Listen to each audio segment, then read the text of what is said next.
Hello, this is Dr. Janet Six, Senior Product Manager at Tom Sawyer Software, and in today's video we are going to discuss how to load neighbors with ungrouped patterns.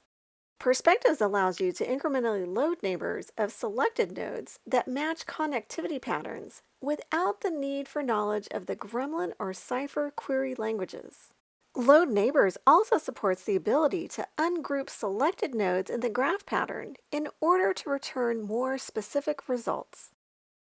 Today we're going to show how to use the load neighbors ungroup capability with an example application that visualizes a knowledge graph for sales, product, and supplier data. This application has the knowledge graph in the left top corner, an inspector with item details in the left bottom corner, and a swim lane categorization of the data on the right side. We're going to zoom in to two products of interest, tofu and dried apples. We want to know if these two products have been ordered together. We select these two products, and then we're going to open Load Neighbors.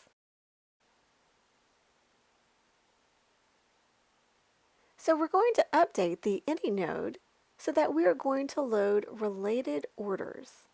So we select Order and OK.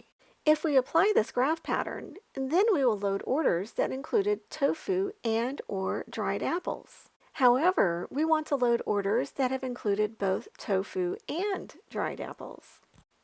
So we select Product, right-click, and choose Ungroup.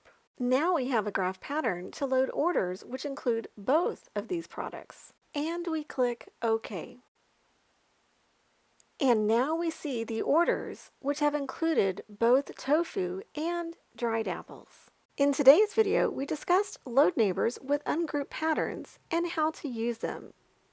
You can see more details about how to use load neighbors with pattern matching in the Feature Overview video on this channel.